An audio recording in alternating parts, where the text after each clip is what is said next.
Krishna, Hare Hare, Hare Ram, Ram Ram, Hare Hare.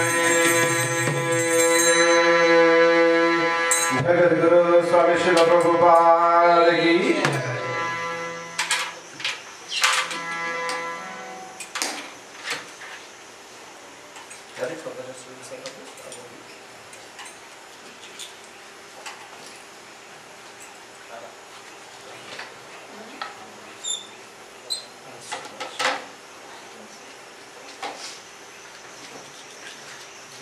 So, Hare Krishna to everyone again, and Sitaram. My name is Dattavara Dasa. We are members of the International Society for Krishna Consciousness. This is my Dharmadhatni Sulakshmana Devi Dasi. We have a very senior Vaishnavi from our ISKCON movement. She was closely to the inception of the Hare Krishna movement starting in Trinidad. Her name is Brajalila Devi Dasi. The one who was playing the harmonium, that's my second son, but he looks like the eldest one because the eldest one was playing kartals, right? The one who was playing kartals like the eldest one, the one who was playing the harmonium was the second one, and the one who playing the drum is the last one.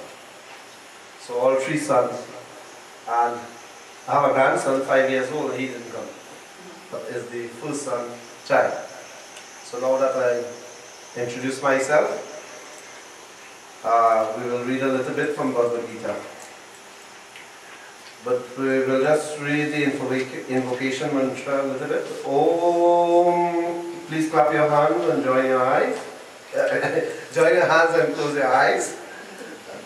Om Jnana Timiranyasya Dhyananjana Shalakaya Chakshurmilitam Yena Tasmai Shri Guruve Namah Shri Chaitanya Manobishtam Stapitam Yena Bhutale Swayam Rupa Karamadam Dadati Swapadantikam Vandeyaham Shri Guru Shri Yukta Parakamalam Shri Gurum Vaishnavam Cha Shri Rupam Sagrajatam Sahagana Raghunattam Vitam Tam Sajivam Sarvaitam Savadutam Parijana Sahitam Krishna Chaitanya Devam Shri Radha Krishna Param Sahagana Lalita Shri Vitam Scha He Krishna Karuna Sindhu Dina Bandhu Jagatpate Gopisha Gopika Kanta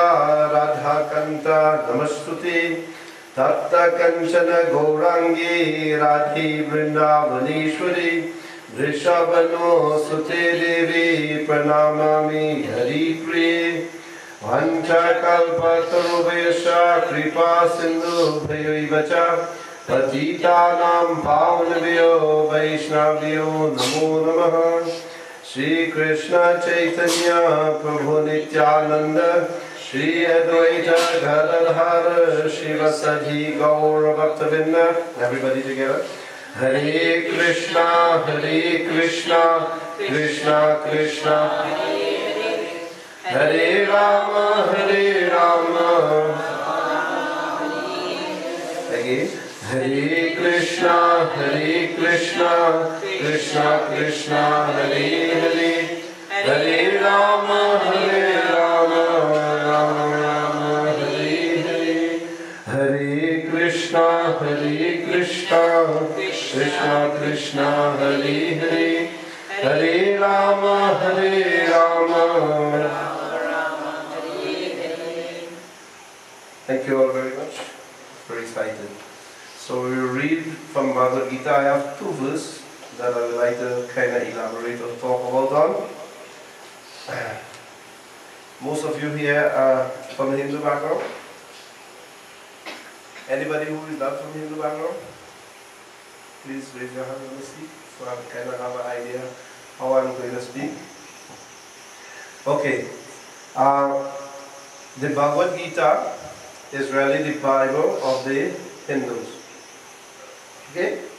How many of us knows what is in the Bhagavad Gita? Okay, so tonight we will see how many of us know what is in the Bhagavad Gita. First, I will start off this chapter 2, text 13. Dehi no asmin yata dehi kumarnam yovanam jara tatha dehantara praptir dhiras tatra namuyate. Translation. As the embodied soul continuously passes in this body from boyhood to youth to old age, the soul similarly passes into another body at the time of death. A sober-minded person is not bewildered by such a change. And then the next verse I want to touch a little bit on is chapter 8, text 6. Yang yang vapi smaran bhavam tyajati ante kalevaram tam tam evaiti kaundeya sadatad bhava bhavitaha. Translation. Whatever state of being one remembers when he quit his body, O son of Kunti, that state he will attain without faith. So, based on our gathering here tonight, it is based on someone. Kripalu, what is your mother? Sanari. Sunari? Sanari. Sivsaka. Sunari. So, based on the reason we are gathered here because of the departed one, we will talk about the both. So please repeat with me. As the embodied soul continuously passes in this body from boyhood to youth to old age, the soul similarly passes into another body at death. A sober-minded person is not bewildered by such a change. Let's just read the translation of the other verse. Please repeat. Whatever state of being one remembers when he quits his body, O son of Kunti, that state he will attain without fail. So please let's clap our hands and close our eyes one time with the invocation mantra. Om Namo Bhagavate Vasudevaya. Om Namo Bhagavate Vasudevaya. Om Namo Bhagavate Vasudevaya. Om Namo Bhagavate Vasudevaya. Om Namo Bhagavate Vasudevaya. Om Namo Bhagavate Vasudevaya. Purport by His Divine Grace A.C. Bhaktivedanta Swami Srila Prabhupada. Since every living entity is an individual soul, each is changing his body every moment, manifesting sometimes as a child, sometimes as a youth, and sometimes as an old man. Yet the same spirit soul is there and does not undergo any change.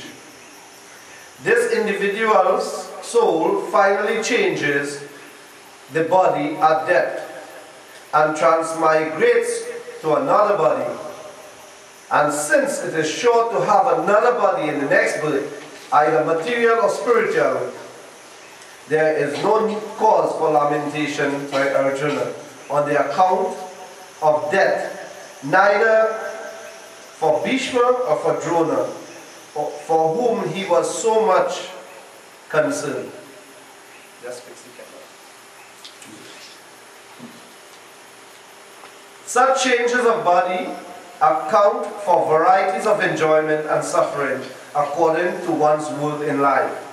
So Bhishma and Drona, being noble souls, were surely going to have spiritual body in the next life, or at least life in the heavenly bodies, for superior enjoyment of material existence.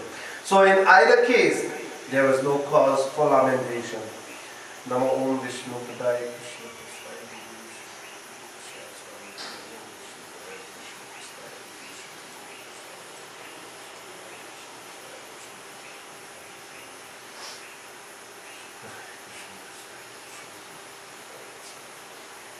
So here, in this verse, in the very earliest of the Bhagavad Gita, Krishna is immediately informing us through Arjuna that we are not this body.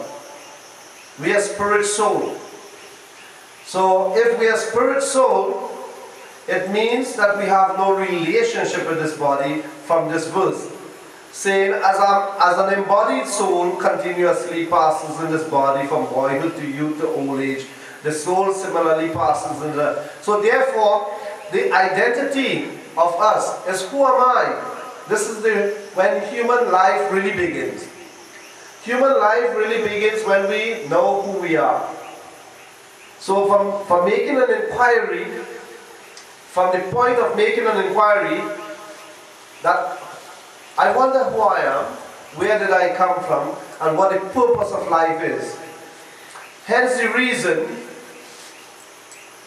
we, as conditioned souls, we are under a heavy spell. We are under Maya's illusion.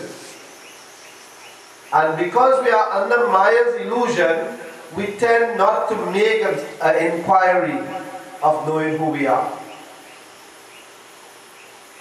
Human life only begins when we make an inquiry into knowing who I am. Because many people, we are conditioned to think and to identify ourselves to be this body. It is like misidentifying the body to be who we are. But everyone knows, mathematically, if you start an equation wrong, you will end up wrong. Right? So too, if we identify ourselves to be this body, like if we ask someone, who am I? And they say, I am me. I am who I am. I am an Indian. I am American. I'm Trinidadian. I'm boy. I'm girl. I'm man. I'm woman. I am a Hindu. I am a Christian. I am a Muslim. I am. And when we cannot really say who we are in truth, then we turn to saying, on a general statement, I am a child of God. The answer is definitely correct. I'm a child of God. But on a more individualized answer or platform, I am, according to the Bhagavad Gita, I am Aham Brahmashtami. I am an eternal, unborn, everlasting, primeval, fragmental part and parcel of the Supreme Lord. My eternal constitutional position is that I am eternally His servant. And because I am eternally His servant, therefore everything that I do, everything that I think, every word, every thought, every action that I perform must be for the satisfaction of the Supreme Lord. Because I have now come to the platform of understanding who I am. Now, in the Bhagavad Gita, it is teaching us first to understand who we are. Because in the age of Kali Yuga, hardly 99.9% of our living entities doesn't even know the ABC book of spiritual life, which is the Bhagavad Gita. The ABC book of spiritual life is the Bhagavad Gita, which was spoken directly by the lips of the Supreme Lord, Sri Krishna Bhagavan, 5,000 years ago. And this knowledge, when he spoke it 5,000 years ago, he was Arjuna was asking him, my Lord, you mentioned that this knowledge was always there from time immemorial. That you spoke this knowledge before the sun god Vivashvan, millions and millions and trillions of years ago. How am I to understand? So this knowledge is eternal. This knowledge is sublime. This knowledge is coming down in an authentic Guru Parampara system. When Krishna came in Dwapara Yuga, he was very stern in instructing Arjuna. And Arjuna is the direct representative of us as conditioned souls in the material world. He was saying at the end of the Gita, chapter 18, text 66. He told Arjuna, Sarva dharman parijagya mam ekam saranam vraja aham tvam sarva papevayo muksha ishami ma sucha. And the translation is, abandon all varieties of religion and just surrender unto me. You see? Direct instruction Krishna was saying. Abandon all varieties of religion and just surrender unto me. And I will deliver you from all sinful reaction. And the Lord still went on to promise, Ma Suchaha, don't worry, do not fear, I will protect you. But that is just a stern instruction. Please, just give up what you do and surrender to me. But then the Lord himself, he is so kind, that 500 years later, he came in the most munificent incarnation as Lord Sri Chaitanya Mahaprabhu, the golden avatar form, in which he came directly from Goloka Vrindavan Dham, bringing the medicine or the cure for us in this present age of Kali Yuga. And the medicine that he has brought from the spiritual world, Lord, in his most munificent incarnation, he came here to share abundantly and freely to every living entity for the disease condition that we have. And what is our disease condition presently in this material world? Before I explain, I mean, most of you may know that Chaitanya Mahaprabhu brought this medicine. But what is our disease condition for he to come to bring this medicine? Can anyone say? What is our disease? Our real disease condition? Baba? Mother? Kam, Krodh, Madh, Lobh, Ahankar. Okay. What is our real disease condition in the material world? Attachment. Huh? Attachment? I want everyone to participate. I will answer this question because if I just speak, I wouldn't be interactive. I want to be interactive with you. What is our disease condition? Our disease condition is that we all have amnesia. And the amnesia means we forget. We forget who we are. We forget our eternal relationship with God.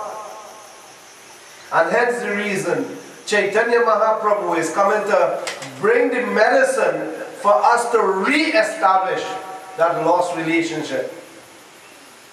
For us to wake up from this darkness, this sleep that we are sleeping. And we are acting. We are what we call and know as human beings, right? But for 1 minute I want to take off the word human beings. I want to take off the word human and put in the word conscious beings. We are conscious entities. And as conscious beings, what are we conscious of most of our time?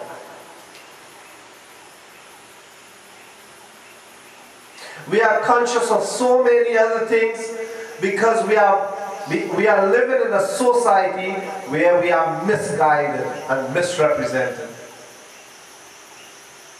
Like scientists have now proven, because man is always thinking, he cannot stop thinking for even 1 second. So now they have done research to understand that real energy come from thoughts. So as conscious beings, we are always thinking. If I watch you too hard, you may even start to think what I'm thinking about you to watch you so hard. See? Because this is our nature as conscious entities.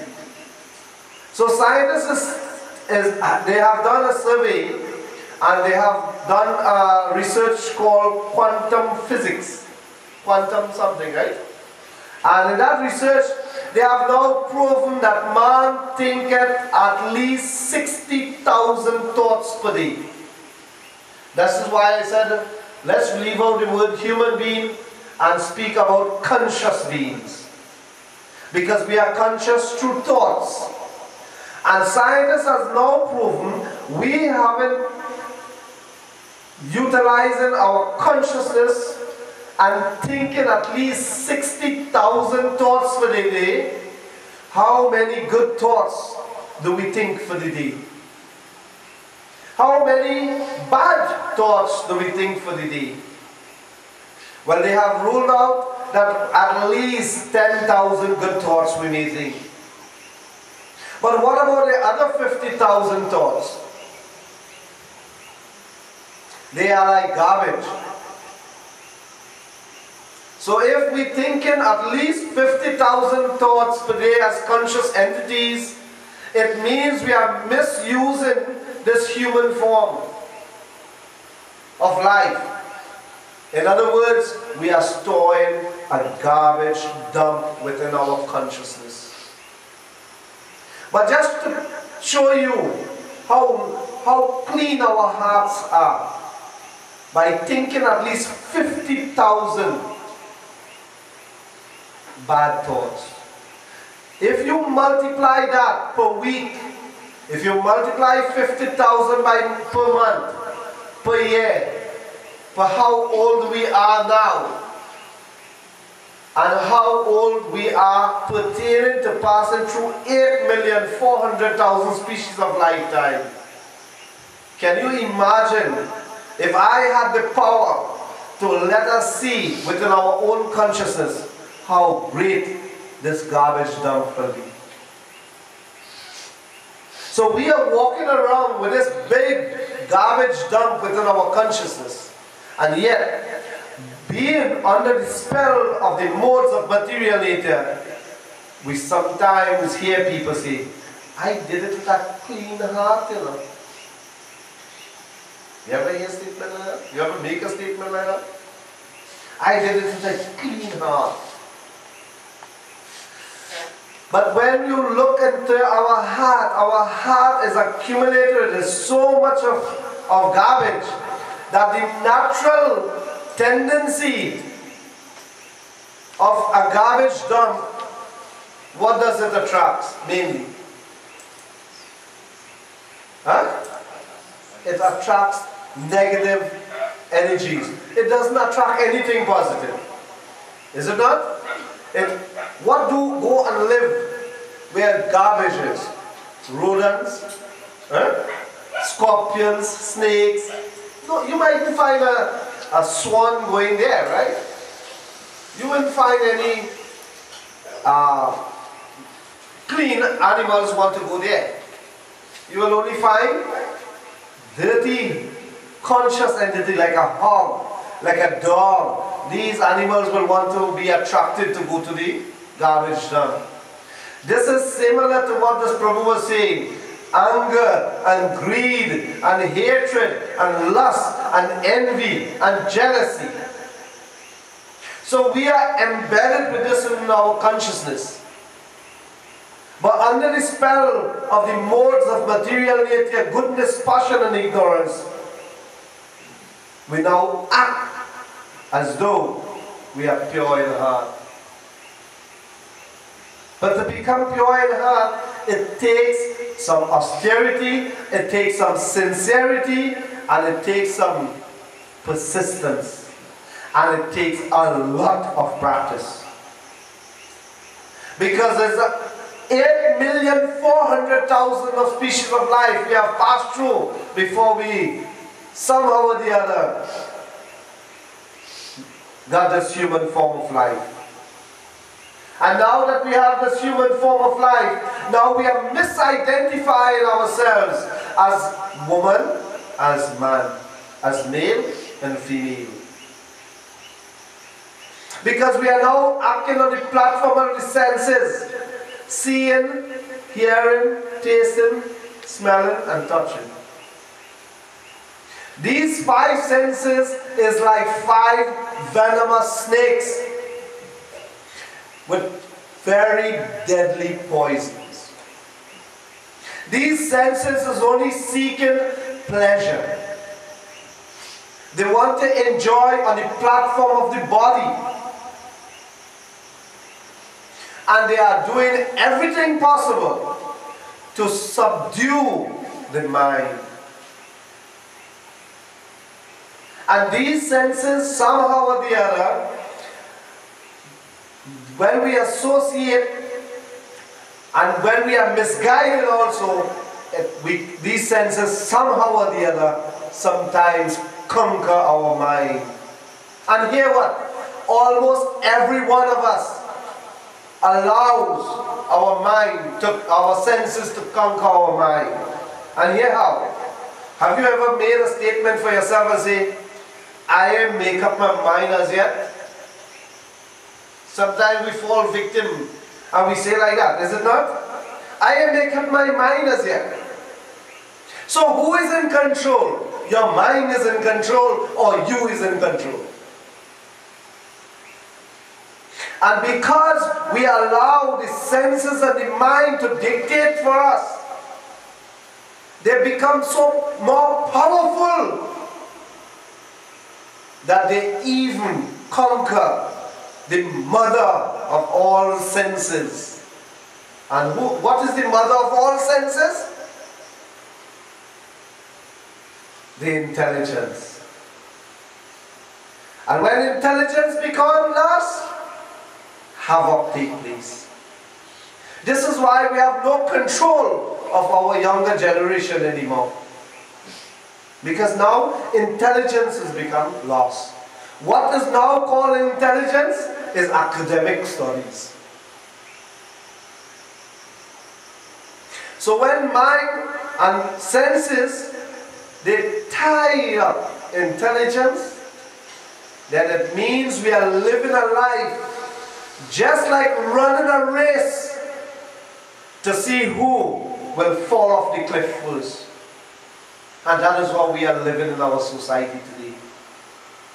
I am better than you, and I can do better than you. And we are always in this competitive mode.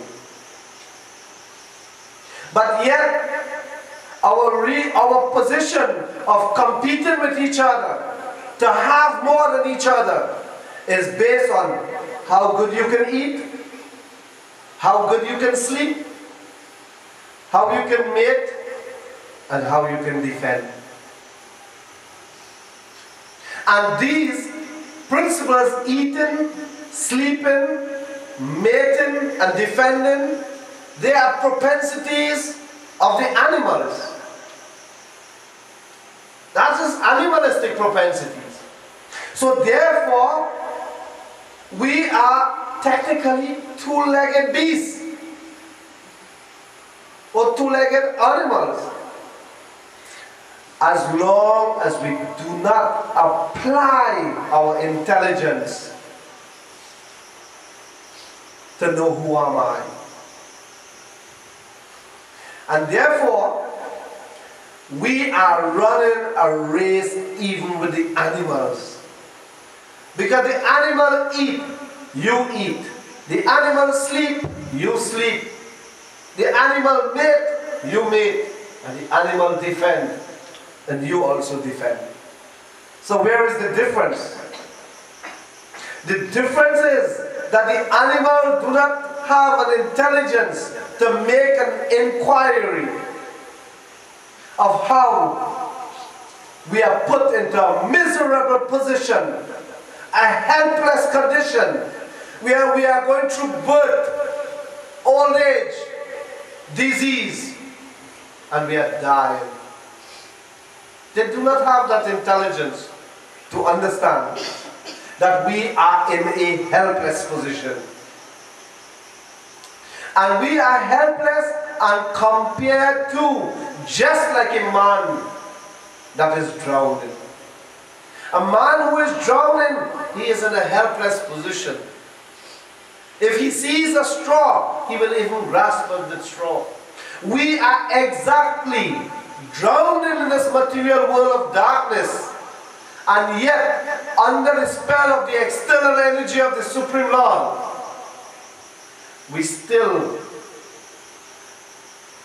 continue to enjoy by our senses and our mind. So death is approaching us at every moment. Moment after moment after moment, we are dying. And what do we seek? How to eat, sleep, mate, and defend. So under the spell of the modes of goodness, passion, and ignorance, now we want to have more than is necessary for the maintenance of our body, our mind, and our soul. And yet, when one depart from this body, we say they're gone. Who it is gone? What is this gone? So, under this mode, under this spell, we are now identifying through attachment. This is my mother, this is my daughter, this is my son, this is my house, this is my land, this is my money. I have earned it all. But that is just a mere illusion. Because we are not in our awakened state of consciousness presently. Hence the reason we are in this darkness. And in this darkness, we say, I and mine. That's our illusion. That piece of land there is mine. But before you took birth, that land was there. And after you die, that land will still be there. Was it ever yours? So here, in the Bhagavad Gita, in chapter 2, Krishna is saying, Dhiras tatra namuyate. Presently, if we know in our society that when a man is drunk, he talks like if he knows everything. He talks so much. In fact, if you want to hear more religious katha, the best place to go and hear religious katha now is in the bar. Is it not? You will hear how these drunk men, how versed they are in understanding who God is. You don't need to go to satsang anymore. Just go to the bar. And you will see these men, how versed they can convince you that they know who God is over a liquor.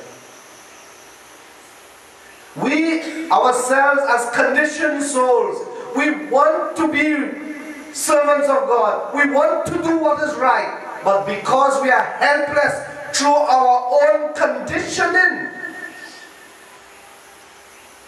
through our own previous conditioning, we are helpless and fall back to those old habits that we have created. Just for an example's sake, Diwali recently gone. All our Hindus, brothers and sisters, become very religious that time. They are the most religious persons more at that time. Why? Because they take all the meat and all the rum and they put it in the back shed or the back house. Why are we laughing at that? And when we put all these things in the back house, we house real clean now because we fasting to worship Mother Lakshmi because Diwali coming. And we mad if anybody break the fast, you know. But as soon as Diwali done, what happened? Everything back in the house. I have some brother-in-law and them. And the next day for Diwali, after Diwali, they go to the river with a duck. Yes. So, this conditioning that we have this conditioning through tradition. And this tradition paralyzes our mind. But the equation to get out of this material world is so easy. But when you are under a spell, it becomes so difficult. I will give you the equation. Just like when you are in a mathematics class, the teacher may say, x plus y equal xy, right? So too, the equation of getting out of this material world is so simple. And yet, because we are under the spell of the external energy world, God Himself, Krishna Himself, spoke 700 verses. 700 verses to get Arjuna to come out from that spell of illusion. Can you imagine? And the secret is so easy. As conscious being, the answer is, the equation to get it out is simple. Your thoughts create your words. Your words create your action. Your actions, continuously repeated, makes your habit. Your habit creates your culture. Your culture creates your character. And your character creates your destiny. Simple equation. But how many of us could unfold what this equation is? This equation means, in collaboration with Bhagavad Gita, Krishna says, Man mana bhava mad bhakto madhyaji mam namaskuru mam eva yashi yuktva evam atma mam mad parayanaha. The same thoughts that you're thinking will bind you within the ropes of this illusion. And we will sink ourselves more and more and more in this material world. And what does the verse Krishna say?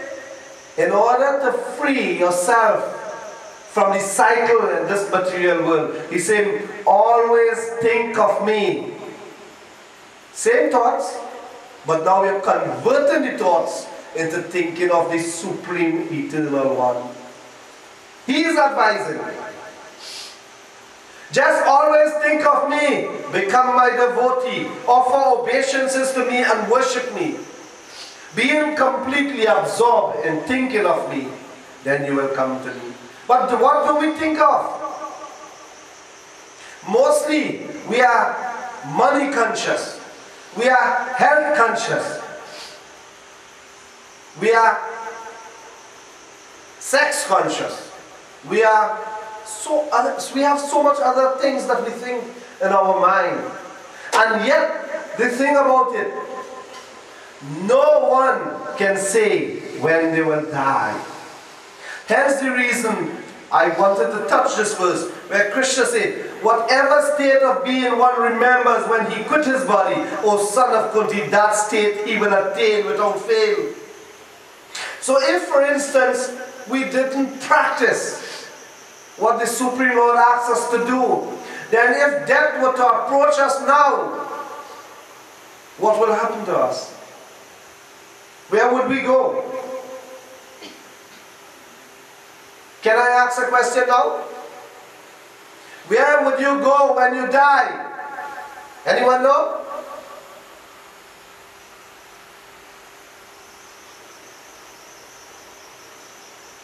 Where would you go when you die? Exactly. Hare Krishna. Because Krishna is saying, whatever is the last thoughts that you have at the time of quitting your body, surely you will attain. And yet we have a simple example to show you that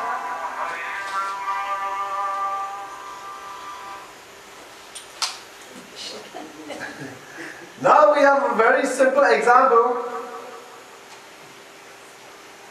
that we have a king who used to rule this whole of this earth planet.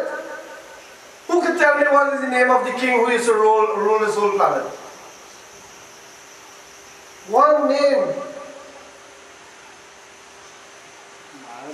No, King Bharat. That is why this planet was known as Bharat Varsha. Is it not? This whole earth planet, before it became divided, it was Bharat Varsha. Because it was ruled under one king called Bharat. He had so much opulence. And when his sons grew up and he was getting older, he decided to renounce his kingdom and go to the forest. And having gone to the forest to meditate on the Supreme Lord, this is just an example from the Srimad Bhagavatam to show you how serious it is that we must be conscious moment after moment what we are thinking of. King Bharat, there was once, while in the forest, a lion was chasing this deer who was giving birth to a young deer. How do they call a young deer? Huh? Right. So, the nature of a devotee is that he is merciful and he is very, what is the word? Compassionate. And he saw this young deer was going to drown in this river because the mother was so scared for her life being chased by this lion. She actually, before she reached on the other side, she actually died. And this little young deer, King Bharat, took this little young deer. And now seeing that the mother died, he actually took this deer and mined this deer. But he became so attached to this deer. Just remember, this king have a kingdom where it is full of treasury. It is full of every opulence in his kingdom. He gave up that to go to surrender to the Lord. Now that he has become so caught up into minding this deer, he becomes so attached to this deer. Even not remembering that he was getting older. And this deer one day left him. And when the deer left him, he was searching everywhere for this deer, because this deer, he knew consciously that this deer knew nothing about the wilderness. And he kept on, he kept on thinking about Krishna, he kept on bawling, oh deer, and looked for this deer, and he got more ill until he couldn't move anymore.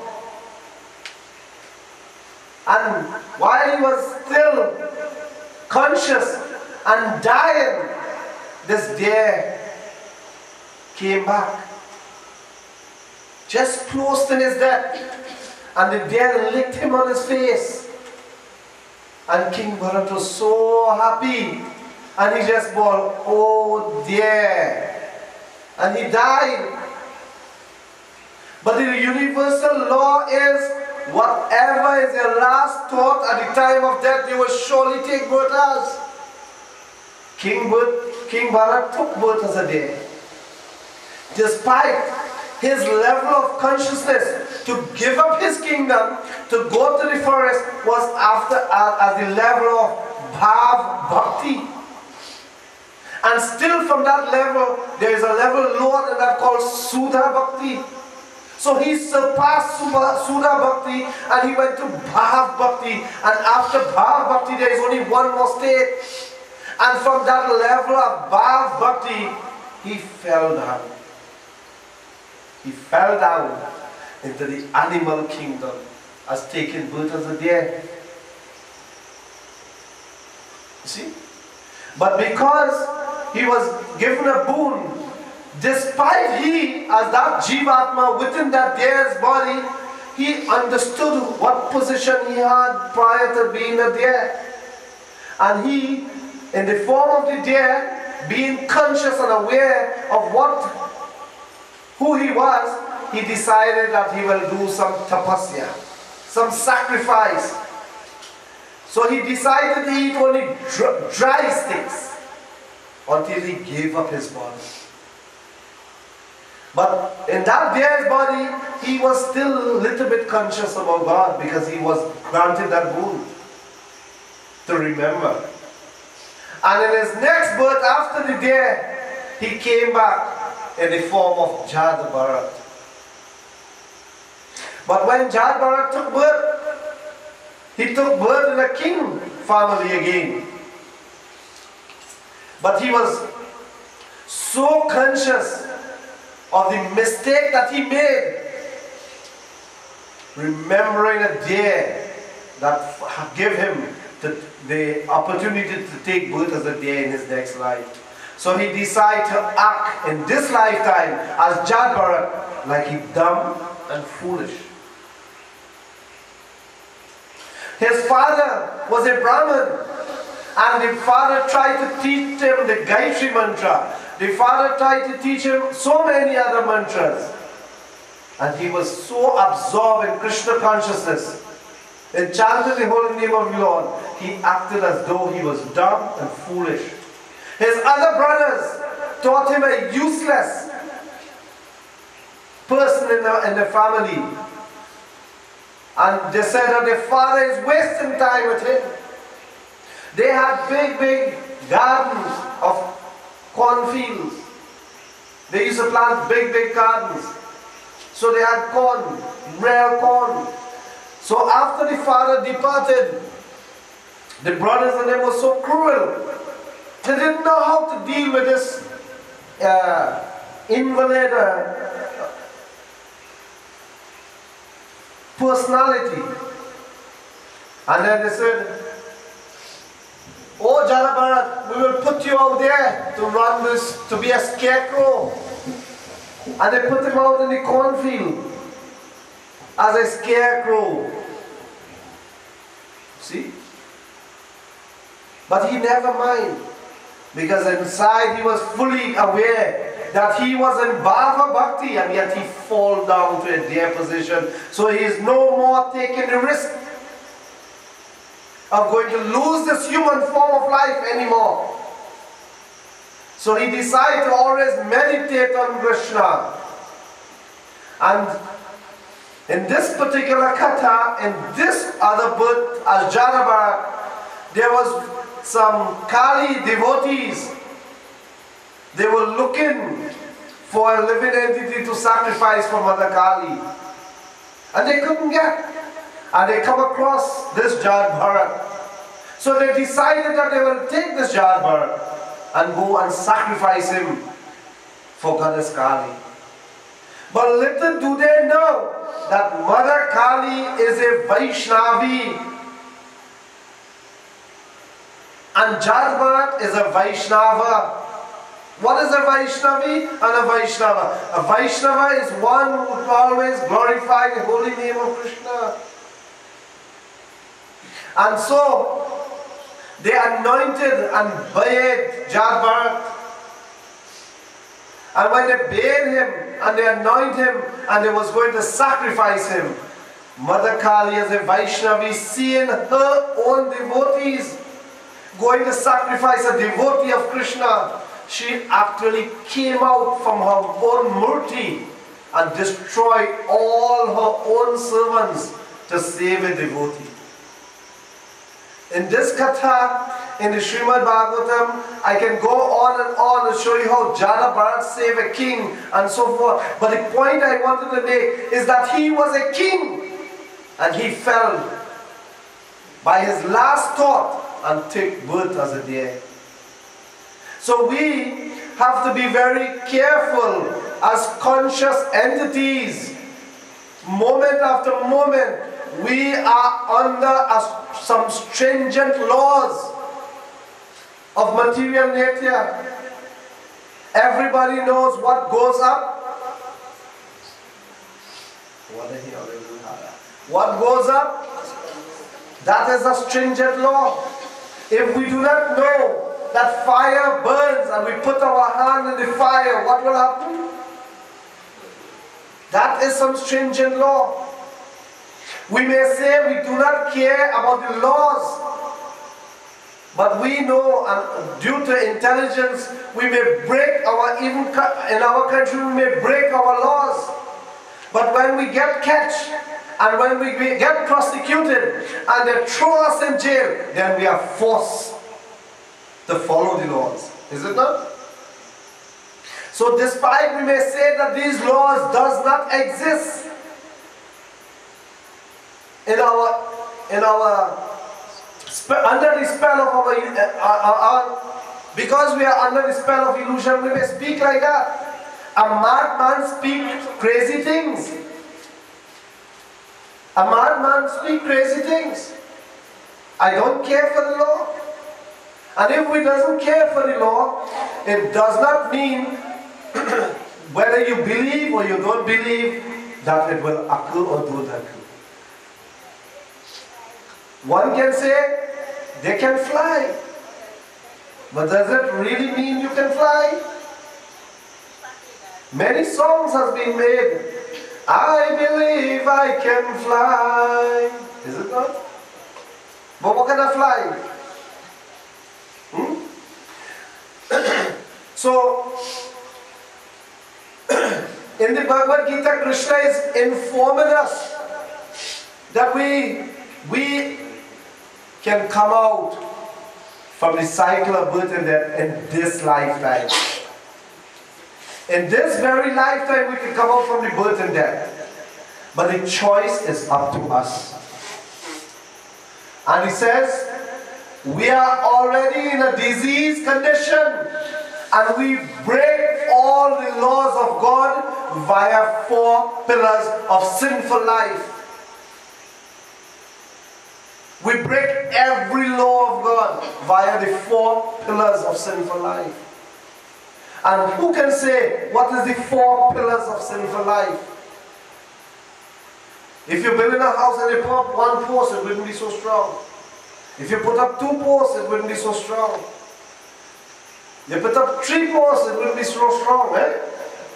But if you put up 4, and we break these 4 principles every day, can anyone say, what is the 4 roots of all sins? I know some of you know, but only I want to talk.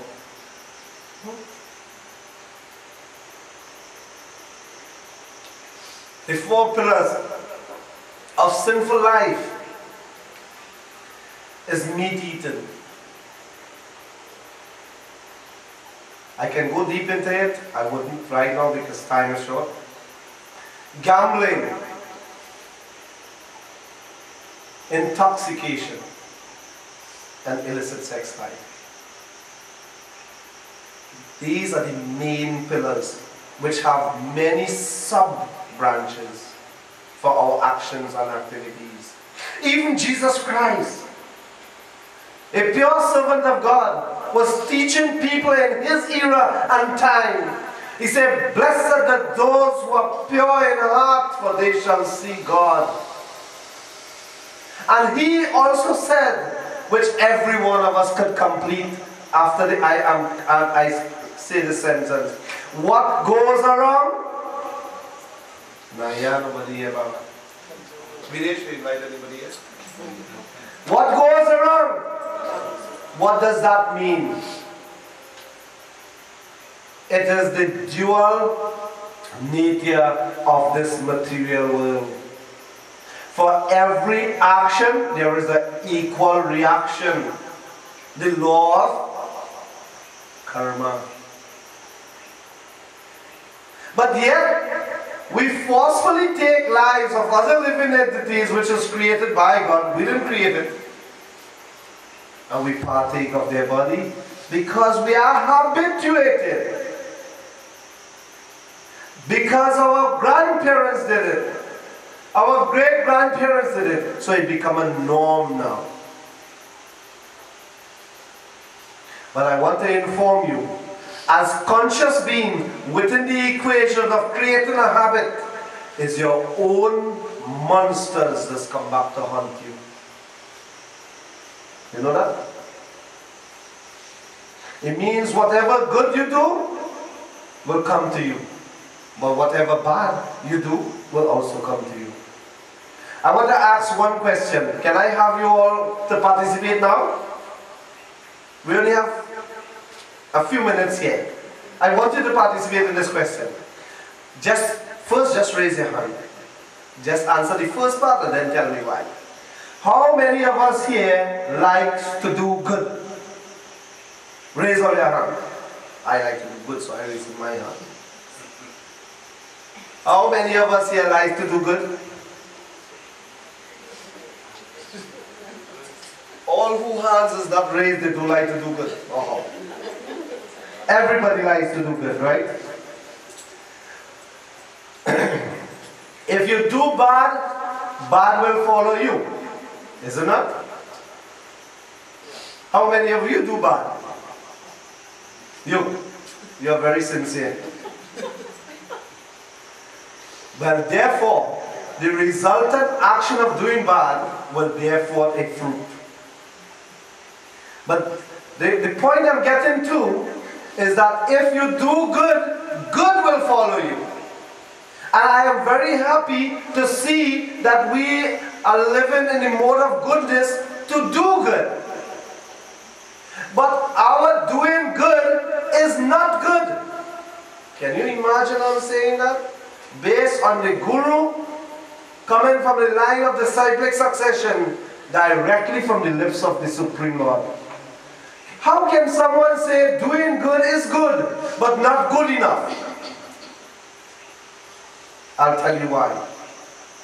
You can do good all your life, but there is only 4 results derived from doing good. Have you ever heard that from anyone before?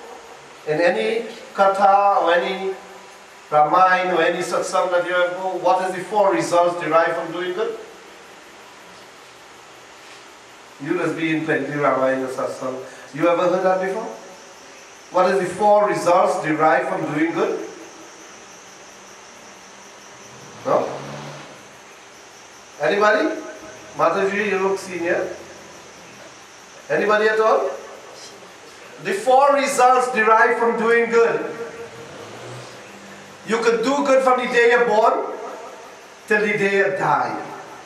There is only 4 results you will get.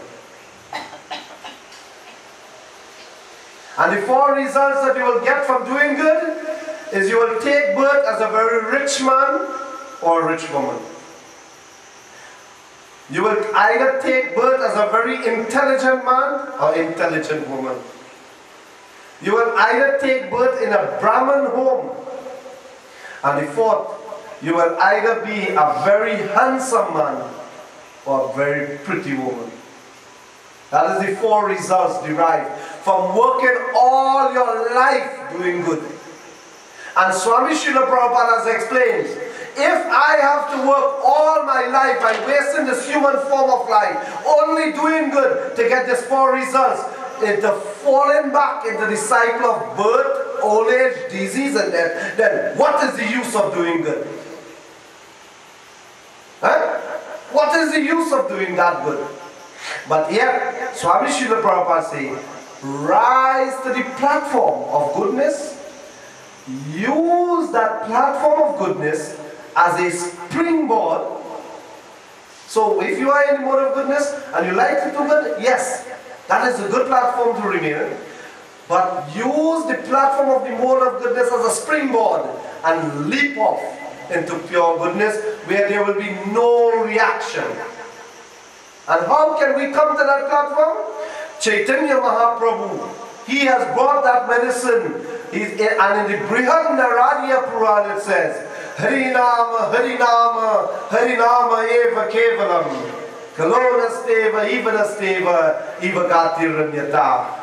He said, those who immediately just follow directly from a line of disciplic succession, bringing this message to everyone, anyone who take this medicine, simply chanting Hare Krishna, Hare Krishna, Krishna Krishna, Hare Hare, Hare Rama, Hare Rama, Rama Rama, Hare Hare Krishna, Hare Krishna, Krishna Krishna, Hare Hare, Hare Rama, Hare Rama.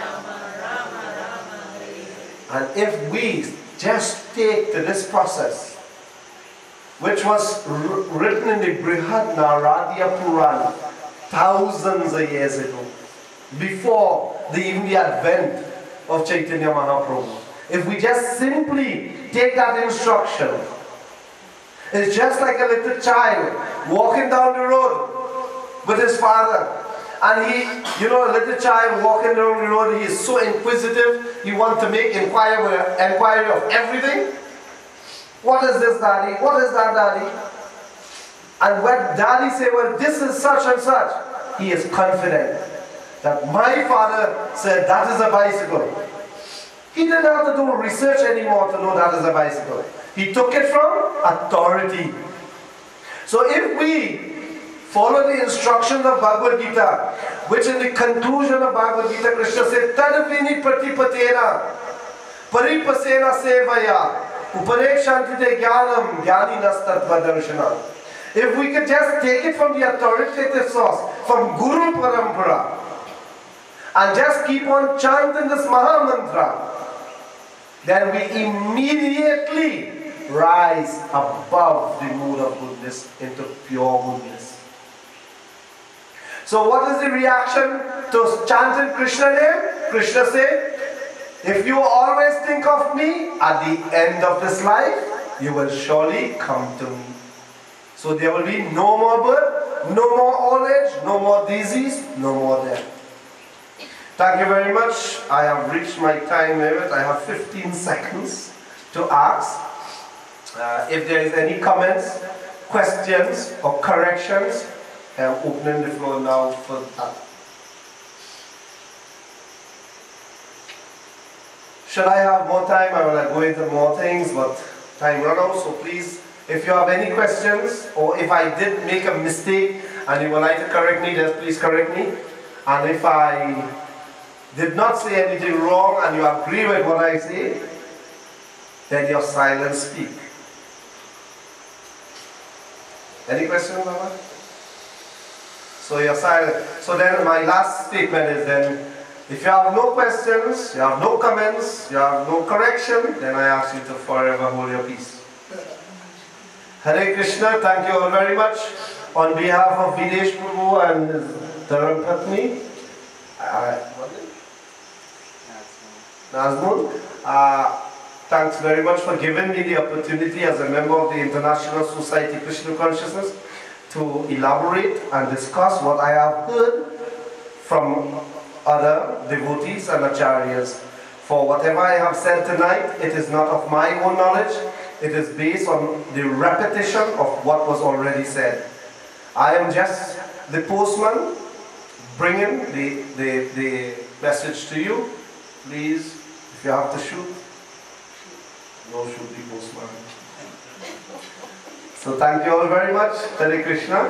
We will now have our close and pray.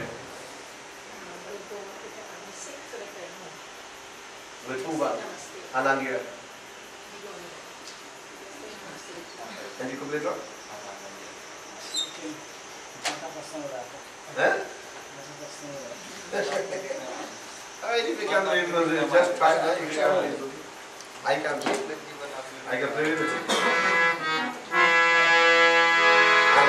I know sing your time here, right? Namaste Narsimhaya.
Bye.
महाराज की जगत गुरु स्वामी शिल प्रभुपाद की अनंत कोटि वैष्णव वृंद की